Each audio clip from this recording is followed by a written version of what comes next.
Hello sa lahat. Meron tayo rito, Vivo Y15. Ang model nito, 1901. Bali ang naging problema nito, nakalimutan na may-ari yung password. Then ang gustong mangyari ng may-ari, kahit yung mga pictures lang yung ma-save o makuha. So, posible yung gusto niya sa ganitong model. Nga pala, pagpasensyahan nyo na yung kuko ko dyan, napukpuk ko kasi ng martilyo dahil may naalala kong hayop.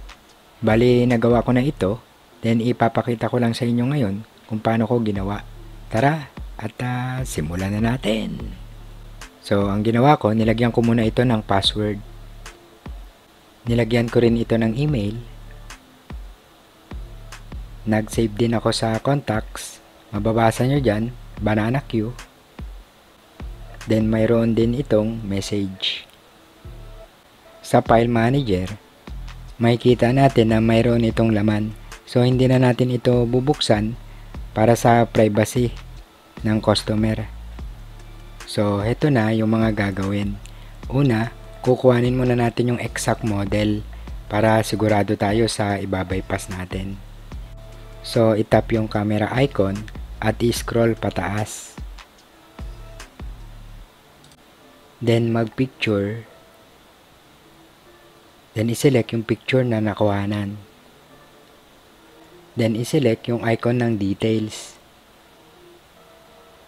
So makikita natin dyan yung Vivo 1901. So yan yung exact model.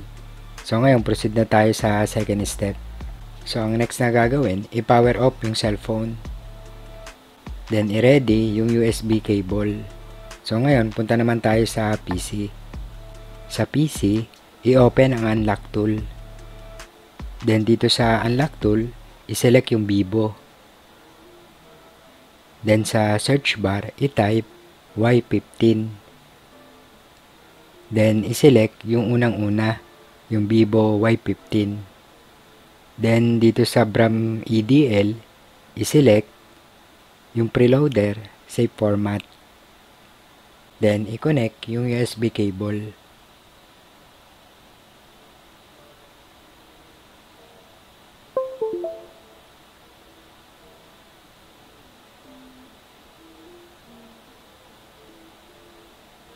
Kapag lumabas na yung elapsed time, ibig sabihin okay na yan.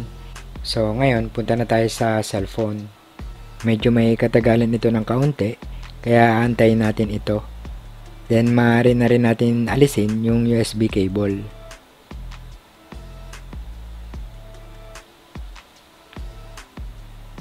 So ngayon, okay na yan. Bali ipa-fast-forward ko na yung iba para mabilis tong video natin. Bali nawala yung isinave natin sa contacts. Then nawala din yung message. Pero sa file manager, nandun pa rin yung mga picture, yung mga video, documents, audio file, at iba pa. So halos kompleto pa. So hanggang dito na lang muna. Sana nakatulong tong video natin at may natutunan tayo kahit na konti. Lalong lalo na sa mga bagong tulad natin.